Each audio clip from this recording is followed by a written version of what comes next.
Bismillahirrahmanirrahim. Assalamualaikum warahmatullahi wabarakatuh. Alhamdulillah wa syukurillah la haula wa la quwata illa billah.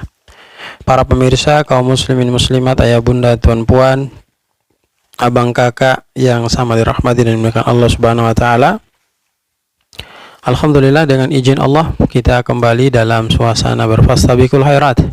Dan pada kesempatan kali ini kita akan melanjutkan pembahasan terkait dengan amalan-amalan yang ketika kita lakukan maka dia akan menjadi jembatan untuk mengantarkan kita menuju ke surganya Allah Subhanahu wa taala. Kita sampai pada yang ke-25 terkait dengan kita diperintahkan untuk berakhlak mulia, ya. Jadi salah satu cara agar kita bisa masuk ke dalam surganya Allah adalah memperbaiki akhlak kita, teman-teman. Dari Abu Hurairah radhiyallahu anhu, dia mengatakan bahwasanya Rasul Shallallahu Alaihi Wasallam itu pernah ditanya tentang satu amalan yang paling banyak amalan itu memasukkan orang ke dalam surganya Allah Subhanahu Wa Taala. Maka Nabi Shallallahu Alaihi Wasallam menjawab pertanyaannya dengan mengatakan taqwallah wa husnul khuluq. Ya, sekali lagi Nabi mengatakan kepadanya taqwallah wa husnul khuluq. Artinya apa? Kamu bertakwa kepada Allah, kemudian memperbaiki akhlakmu. Ya, artinya dia diperintahkan untuk bertakwa kepada Allah dengan sebenar-benar takwa, kemudian membaguskan akhlaknya menjadi akhlak yang mulia. Rasul Shallallahu Alaihi Wasallam juga ditanya mengenai suatu amalan yang paling banyak membuat manusia itu masuk ke dalam surganya Allah Subhanahu wa taala. Maka Nabi katakan al-fahmu wal farju. Ada amalan juga yang nanti bisa membuat seseorang itu dia akan masuk ke dalam surga. Amalan apa itu? Al-fahm. Dia mampu menjaga lisannya, ya, dari perkataan-perkataan yang tidak benar. Kita sudah banyak belajar terkait dengan masalah lisan. Ya, beberapa hadis yang begitu panjang kita dengarkan pada video-video sebelumnya. Man kana yu'minu billahi wal yawmil akhir falyakul khairan aw liyasmut. Siapa yang beriman kepada Allah, beriman kepada hari akhir, maka hendaknya dia berkata yang baik-baik. Kalau dia tidak mampu, bagus baginya untuk diam. Kemudian Nabi sallallahu alaihi wasallam menjelaskan kepada kita, innal kadhiba yahdi ilal fujur wa innal fujura yahdi ilan nar. Lisan yang dipakai untuk selalu senantiasa digunakan dalam hal kedustaan, untuk mau mendapatkan harta, mau mendapatkan jabatan, kedudukan, pangkat, maka hal tersebut akan mengantarkan dirinya ke dalam nerakanya Allah Subhanahu wa taala. Bahkan dalam hadis khusus Nabi katakan kepada kita, innal abda la yatakallamu bil kalimati yanzilu biha finnar ab'ada ma bainal masyriq wal maghrib. Kelak di akhirat nanti, teman-teman, ada sekelompok manusia dilemparkan ke dalam neraka. Nerakanya itu jauh antara timur dan barat. Asbab apa? Lisannya tidak dijaga dengan baik. Sehingga ketika Nabi ditanya terkait dengan amalan yang memasukkan orang ke dalam surga, Nabi katakan al-fahm. Yang pertama mulut, wal farj, kemudian yang kedua kemaluan. Kemaluan juga adalah merupakan sebuah perkara yang ketika kita mampu menjaganya, maka dia akan menjadi jembatan mengantarkan kita masuk ke dalam surganya Allah Subhanahu wa taala. Namun pada kenyataannya, teman-teman, ayah bunda, tuan puan, kakak abang yang sama dirahmati dan dimuliakan Allah, banyak saudara-saudara kita lemah dalam menjaga kemaluannya. Ya, karena apa?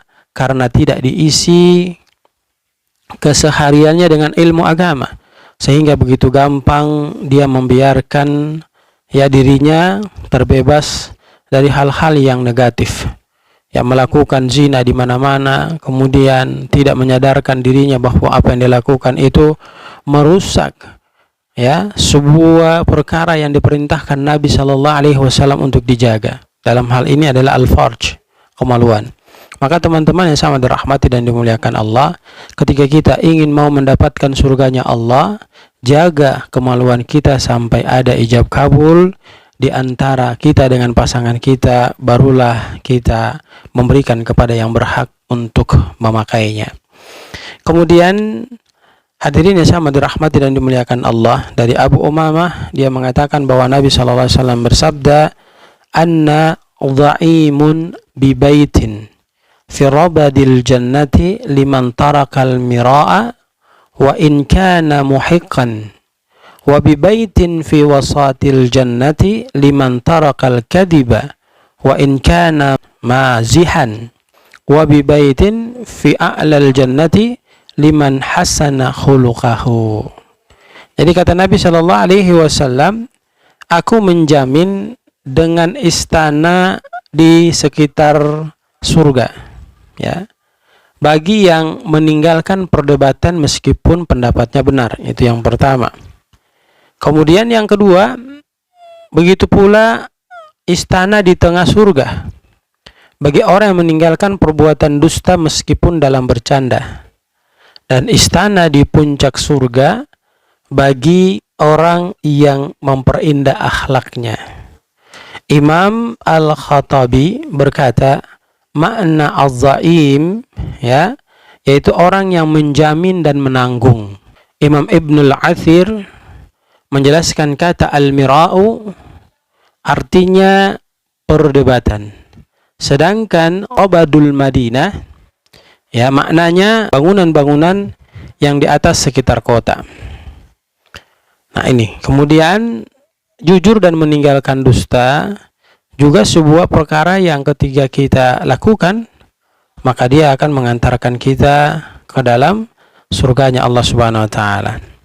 Dalam hadis Abu Umamah dijelaskan bahwa Nabi Shallallahu Alaihi Wasallam bersabda, inna sidqa yahdi ilal birri wa innal birra yahdi ilal jannah. Innar rajula la yasduqu hatta yakuna siddiqan wa innal kadhiba yahdi ilal fujuri wa innal fujura yahdi ilal nar wa innar rajula la yakdhibu hatta yuktaba indallahi kadzaban. Sungguh kejujuran, kata Rasul SAW, itu membawa seseorang atau pelakunya kepada kebaikan, dan kebaikan yang dia lakukan itu mengantarkannya kepada surganya Allah Subhanahu wa taala. Dan sungguh seseorang yang berbuat jujur akan menjadi orang yang selalu jujur. Sedangkan kesombongan membawa kepada kejahatan, dan kejahatan itu membawa pelakunya menuju ke nerakanya Allah. Dan sungguh seseorang ketika dia terus bertekad melakukan kedustaan, kelak dia akan ditulis di sisi Allah sebagai seorang pendusta. Kemudian teman-teman yang sama dirahmati dan dimuliakan Allah, ya, menjaga lidah dan kemaluan juga disampaikan dari Sahal bin Sa'ad. Rasulullah SAW bersabda, man yadman lima baina lahyaihi wa ma baina rijlaihi adman lahul jannah. Siapa yang dapat menjamin untukku untuk menjaga apa yang ada di antara dua rahangnya, lisannya, dan apa yang ada di antara kedua kakinya, kemaluannya, maka ia akan aku jamin masuk ke dalam surganya Allah Subhanahu wa taala. Dalam redaksi yang lain disebutkan, man tawakkala li ma baina rijlaihi wa ma baina lahyaihi tawakkaltu lahu bil jannah. Barang siapa yang dapat menjaga untukku, ya, apa yang di antara kedua kakinya dan apa yang di antara kedua tulang rahangnya, maka aku akan menjamin untuknya surganya Allah Subhanahu wa taala. Itu teman-teman yang sama dirahmati oleh Allah Subhanahu wa taala, ya, beberapa amal yang ketika kita mampu melakukannya, maka dia akan menjadi jembatan untuk mengantarkan kita menuju ke surganya Allah Subhanahu wa taala. Insyaallah pada part berikutnya kita akan membahas lagi beberapa amal yang kalau kita lakukan insyaallah akan mengantarkan kita menuju ke surganya Allah Subhanahu wa taala. Barakallahu fikum, jazakumullah khair. Subhanakallahumma bihamdika nasyhadu an la ilaha illa anta nastaghfiruka wa natubu ilaik. Billahi taufiq wal hidayah. Assalamualaikum warahmatullahi wabarakatuh.